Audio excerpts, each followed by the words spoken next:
Welcome back to the Fantasy Hockey Podcast. This time it's just me. Brandon is off in the Jersey Shore somewhere. I don't know why he's in the Jersey Shore. I asked him. He doesn't know either. So apparently he's out in the Jersey Shore for a bit. I think he's going for the Valentine's weekend, one with his kid and his wife. Good for him. Anyways, also to everybody else, happy Valentine's Day weekend. And for those in the States, Memorial Day weekend. So hopefully you're getting some good relaxation, as if we haven't gotten enough relaxation from being in quarantine for many months. Quarantine is starting to get to me, man. It's messing with my head. I'm starting to forget player names, which I don't normally do. It's weird. It is a bad time. So hopefully we take this 3-day weekend and just, relax a bit and spend some time with the people we love. Right?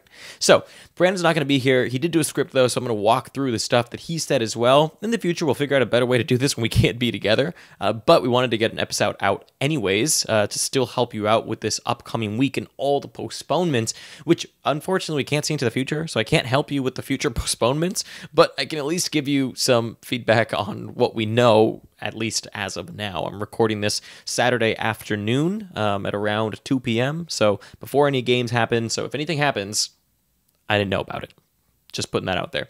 So let's start off first with, usually we do grammar school or week review, but there's neither things there to talk about. So let's jump into straight the injury report. Now, I don't exactly have the snark that Brandon has. I just don't have that quality. So I'm going to do my best to run through this injury report as Brandon would, but quite honestly, I just don't think anyone can do it. So I think it'd be a disservice if I did it exactly like Brandon. So I'm just going to put a little bit of a Gamby flair on it, get through it, and get you what you need to know for the week. So for the injury report, of course, Matt Grzelcyk, top of the list. Who knows at this point? He's the Antti Raanta of skaters.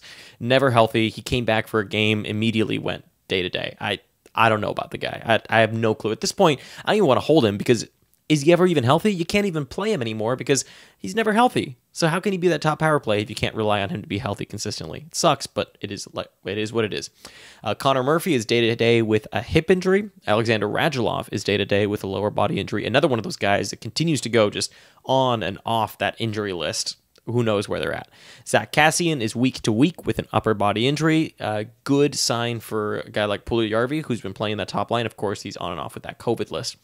Anthony Duclair has COVID.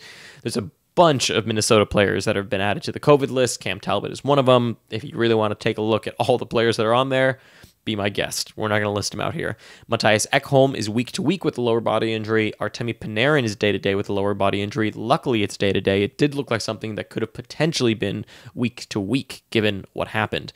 Matt Murray is day to day with an upper body injury. Not great. He's actually been pretty good in these last few games. It was awful at the first stretch. In these last few games, though, he's actually been really good for the Ottawa Senators. A bunch of Philadelphia players are on the COVID list, so they as well. Go check out if you want to see all the players that are on there.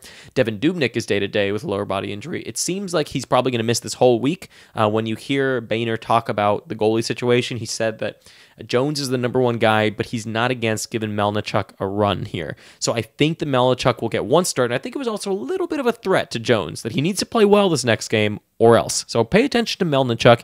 He could be interesting. He doesn't have much pro experience, but the times that he did play in Russia, he was really good. I actually have him in my Dynasty League. Anthony Cirelli, undisclosed injury, but Steven Stamkos was added to the COVID list. Shockingly. I mean, if there was someone this season that was going to be put on some kind of COVID injury list, it was going to be Stamkos because he's always on one of those lists. Wayne Simmons is week to week with a wrist injury. It seems like it's probably going to be on the longer side of week to week. The last I heard was that it's not very good. It probably is going to be more like 4 to 6 weeks potentially with that wrist injury. So if you're in a deep league and you're holding Wayne Simmons, probably going to want to put him on IR and pick up someone else. Tyler Mott, day-to-day with a lower body injury. You've got Robin Lehner, day-to-day with an upper body injury. Shea Theodore is day-to-day with an upper body injury. Unfortunately, Shea Theodore has just been lights out, and the Vegas Golden Knights have such a good schedule.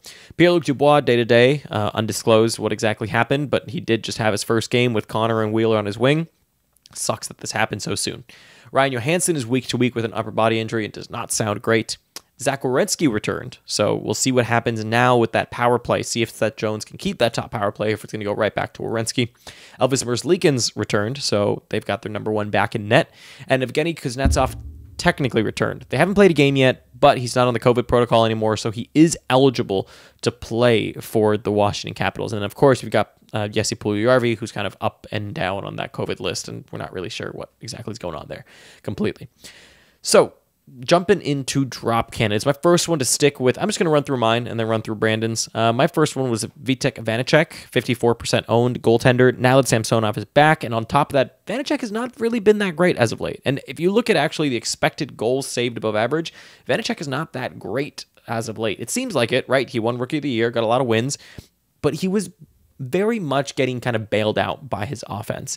And as evidenced, he hasn't won a game in a while, and he hasn't really played well in a while. So I think he was a little over-indexed there. So I think you can safely drop him now that Samsonov is back. You got Jordan Kyrou, center right wing, 51% owned. I know he's getting a few more minutes, but I just don't like... I'm not huge on St. Louis if you're not in on David Perron, Braden Shen, even Mike Hoffman. I like him a little bit more. I'm still not huge on him, but I like him more than I like Jordan Kyrou. Tomas Hertl, center left wing, 62% owned. His minutes are dropping a little bit. Don't love that. And on top of that, it's the San Jose Sharks. I think when you look at what Tomas Hertl offers you, and this is for both points and Cats leagues, when you look at what he offers you, I think there's a lot of better players I'd rather gamble on. And at the end of the day, I think you'll end up doing better by streaming out Tomas Hertl's position than keeping him and hoping that he turns it around. And then lastly here, this one pains my soul. We talked about him on Unsustainable. Travis Konechny, right wing, 86% owned. Minutes are so bad. He's doing absolutely nothing. Cats and points leagues, there's no reason to hold right now. That power play is not clicking with him. He's not getting shots. He's not really doing anything at all. Maybe at some point he'll turn it around, but I don't think that turnaround is actually worth it once it does happen at this point. So moving on to Brandon's drop candidates, we've got Teuvo Teravainen first off, left wing, right wing, 88% owned. Now, Brandon put something here that it was just for extremely shallow Cats leagues. So if you're thinking about 8 to 10 man leagues, that's where you probably want to drop him. He's power play 2, low minutes, and doesn't really do anything on the Cats side for you. So mostly a Cats play there. I still think for a points league, he might hold some value, and there is some upside, but I think it's pretty far off at this point if he doesn't get that power play 1 deployment.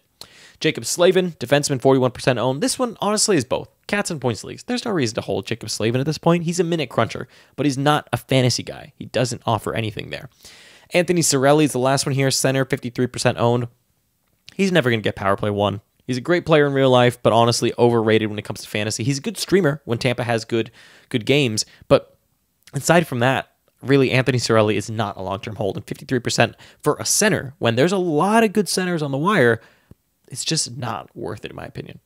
So moving on to long-term targets, I'll start off with Brandon's. Why not? We both had Jack Roslovic here, center right wing, 42% owned. How can you not have Roslovic? He's clicking like crazy on the top line in Columbus, getting 20-plus minutes, doing well on the power play. Clearly, they wanted Jack Roslovic, and they had a plan in mind when they acquired him. I actually think that we didn't get to release the weekend episode. There was an audio issue, and unfortunately we weren't able to re-record. But we had talked about how Roslovic potentially was a key piece in that trade that Columbus wanted back. They saw something in him clearly. And so now that he's there, they're giving him immediately top-line minutes. And you don't just do that, I think. I think they saw from afar Jack Roslovic could fit into this role really well. And so they immediately threw him in. So 42% owned. I'm actually shocked he's that low. I thought he'd be much higher by this point.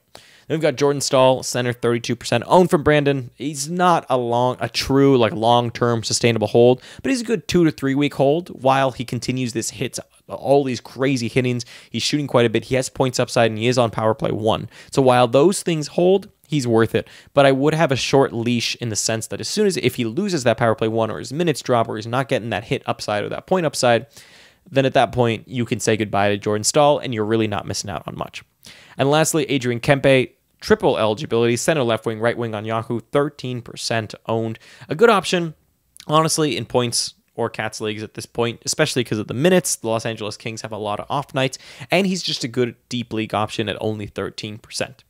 I got to say that if Brandon were on the show, I'd kind of disagree a little bit and say I follow more, I think. But Kempe is a good option. Although I have a better, I'm going to jump immediately to one of mine, though, because sticking to the Kings, one of the guys I like even more is Dustin Brown at right wing, 42% owned. Killing it. He's back up to 20 minutes. At some point every season, it seems that Dustin Brown becomes an asset in whether it's points leagues or in Cats leagues. And this is that moment that Dustin Brown is shining in. He's on the top power play. He's on that top line again.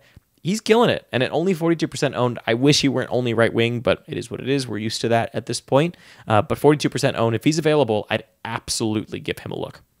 And then Brandon also had Radko Gudas as a defenseman, 17% owned for Bangers Leagues. And I'll add to that for Bangers Leagues, I like Mario Ferraro, defenseman, 4% owned only.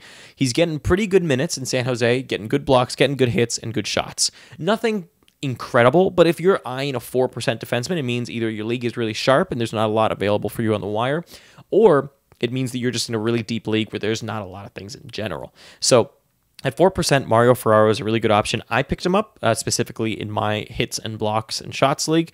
Big fan of him so far. He put up a complete goose egg the other day and got all zeros. But I do think that as the season goes on, he's going to continue to get really good minutes, and he should see these peripherals stay high. Brandon's last one here was Linus Ullmark, goaltender, 29% owned. He's honestly a good long-term target and a short-term target while Buffalo stays good. Now, Buffalo has not played many games as of late, right? And so right now, if I'm looking at the goalie options, he's one of the best. And I agree with Brandon here. But I would give him a short leash. Buffalo is not exactly great defensively. They're good offensively. Ullmark could get wins if they turn out to be good. But they haven't played a lot of games.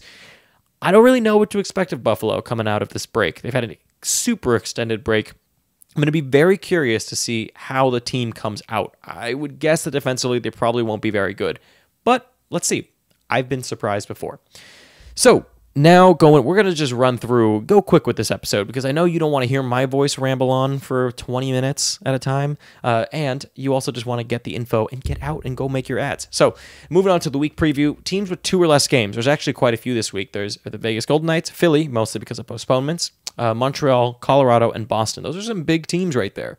Some big teams that if you have, for example, Marchand and Pasta or Bergeron, that's going to hurt you. The Vegas guys, Pacioretty and Stone. So you're going to have to make some ads to make up for that.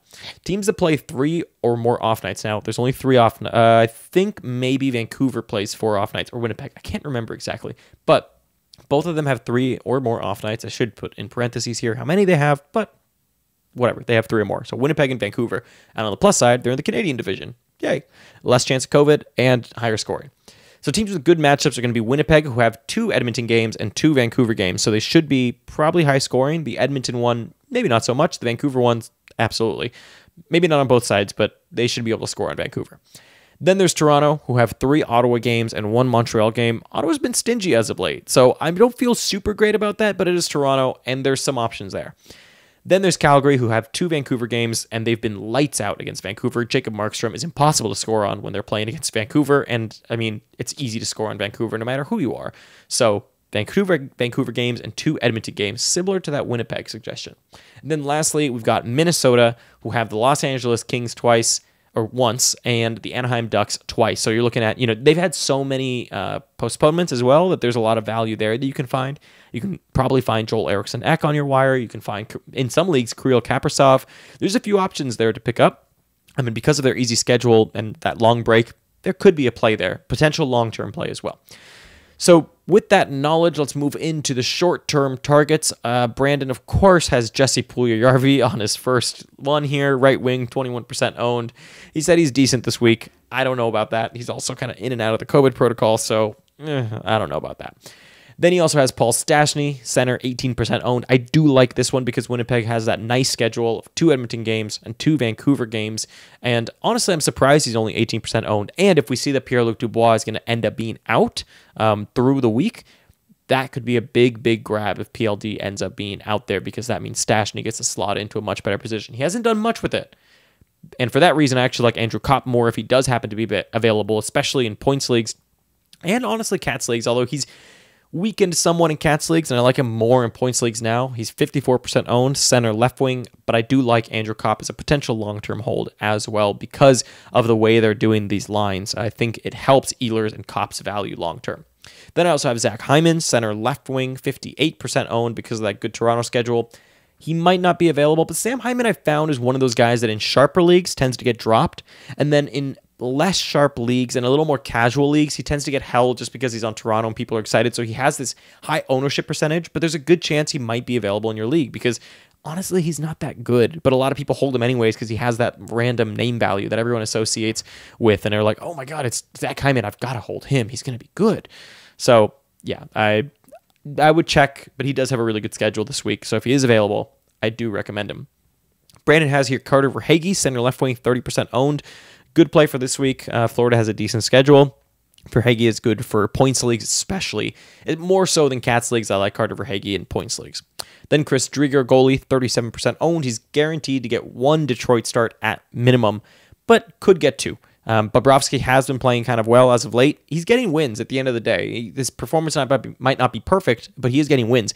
And in this last game against Tampa, he was incredible. And so if he can keep that up, it's going to be hard to see Driedger steal the net. And then lastly here for me, Mikael Backlund, center right wing, 20% owned. He's getting around between 18 and 20 minutes in a lot of games, playing really well. Calgary has that great schedule of 2 Vancouver games, 2 Edmonton games, and Backlund seems to be factoring in on points kind of similarly to last year at times. And so he's becoming one of my favorite streamers again, just as last year, because in Cats leagues and in points leagues, he has something to offer for both. Then lastly here, Brandon had Linus Ullmark, goalie, 29% owned. Buffalo's coming back. He thinks that he's a long and a short term with a decent schedule this week, but I don't know about that. I like him as a short-term target, and especially someone who could become a long-term target if Buffalo ends up actually being good. But if Buffalo doesn't end up being good, you're taking a pretty big gamble, and that's a goaltender who can really burn you. Now, that is it. Apologies for not putting out the weekend episode. Again, audio issues there, but I appreciate you getting through this just gunslinger episode where I'm just getting you the info you need to know so you can get in and get out. Hope you enjoyed. I unfortunately don't have Brandon to tell you thank you for listening, so I'll do that. So thank you for watching or listening. We'll catch you next time. Thanks for listening.